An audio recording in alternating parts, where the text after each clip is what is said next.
Hikayat Tanjung Lesung. Pada zaman dahulu, di Laut Selatan terdapat seorang pengembara bernama Raden Budok.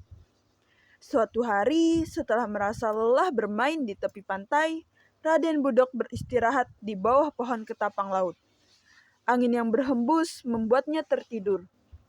Dalam tidurnya, ia bermimpi mengembara ke utara dan bertemu dengan seorang gadis yang sangat cantik, sehingga langsung membuat Raden Budok terpesona. Tanpa sadar, ia mendekati gadis itu yang tersenyum manis dan ingin menyambut uluran tangan gadis itu. Namun, tiba-tiba ranting pohon ketapang mengenai dahinya, membangunkannya dari tidur. Dengan perasaan kesal, ia pun membanting ranting itu sambil menggerutu. Kalau bukan karena ranting ini, aku bisa melanjutkan mimpiku. Bayangan gadis itu terus menghantui Raden Budok. Ia pun memutuskan mengembara mencari gadis dalam mimpinya. Setelah mempersiapkan perbekalan, ia berkata pada anjing kesayangannya, "Kita akan mengembara, sayang. Tidak lupa membawa golok dan batu asah setiap mengembara." Raden Budok berangkat ditemani kuda dan anjing kesayangannya. Raden Budok menunggangi kuda kesayangannya ke arah utara, dengan golok panjang di pinggang dan tas makanan di bahunya. Anjingnya berjalan di depan, mengendus-endus mencari jalan. Kadang menggonggong menghalau bahaya. Setelah 5 hari perjalanan tanpa istirahat, Raden Budok tidak menyadari tubuhnya sudah lemah dan perutnya kosong. Begitu pula kudanya. Hanya wajah gadis dalam mimpinya yang memenuhi pikirannya. Kapan aku bisa bertemu gadis itu, pikirnya. Saat tiba di Gunung Walang, tiba-tiba kudanya roboh dan Raden Budok terjatuh, sehingga berguling di lereng gunung. Walaupun badannya sakit, ia hanya mau beristirahat sejenak, sebelum melanjutkan perjalanannya.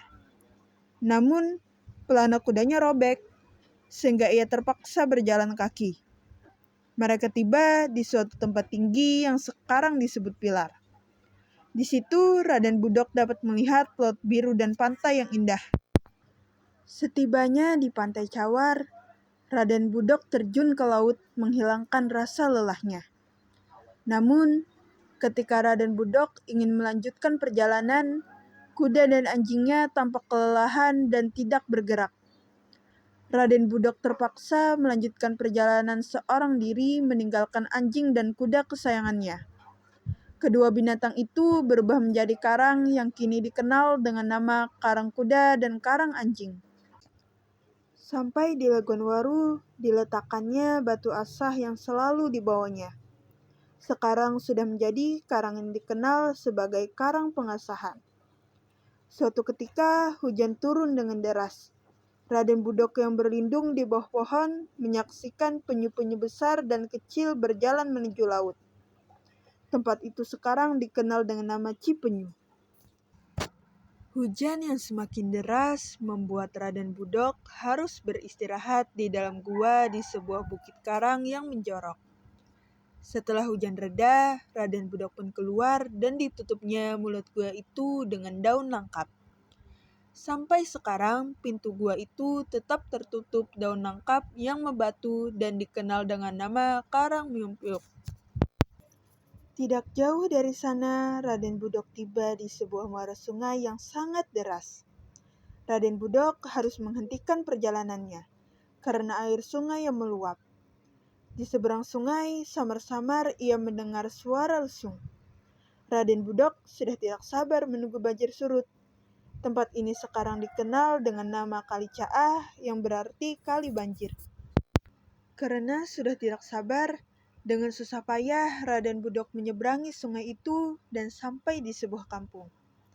Ketika bunyi lesung kembali terdengar, ia berjalan menuju sebuah rumah tempat gadis-gadis kampung sedang bermain lesung.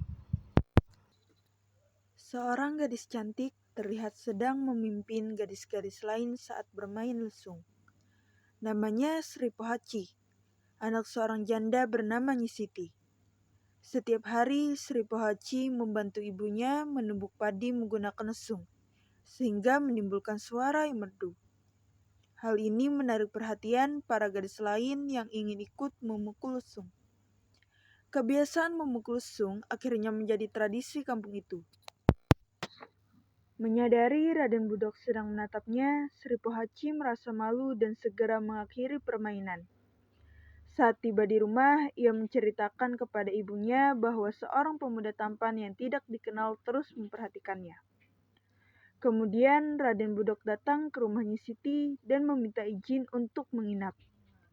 Namun, Nyi Siti langsung menolaknya karena tidak berani menerima tamu laki-laki yang tidak dikenal. Raden Budok merasa kesal. Ia memilih untuk tidur di balai-balai bambu dekat rumah Nyi Siti.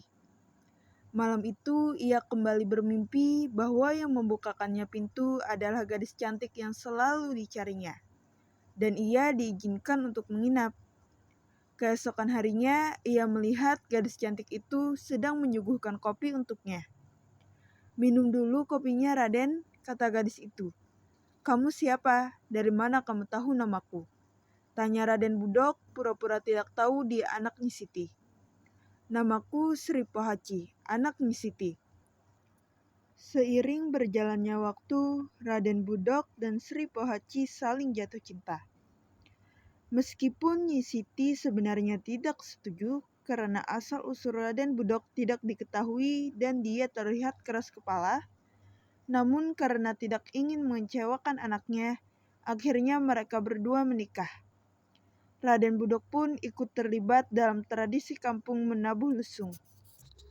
Pada hari Jumat, Raden Budok yang keras kepala tetap menabuh lesung meski sudah diperingatkan penduduk kampung. Karena terlalu senang dengan suara lesung, Raden Budok tidak menyadari perubahan pada dirinya. "Lihat, lihat! Ada lutung memukul lesung! Ada lutung memukul lesung!" teriak penduduk kampung. Raden Budok terperanjat mendengar teriakan-teriakan itu. Dia baru menyadari bahwa seluruh tubuhnya tertutup bulu.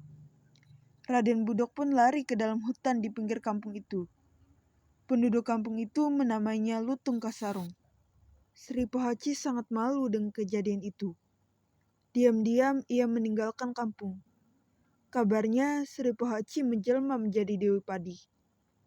Kampung itu dikenal dengan nama Kampung Lesung, dan karena terletak di sebuah tanjung, orang-orang kemudian menyebutnya Tanjung Lesung.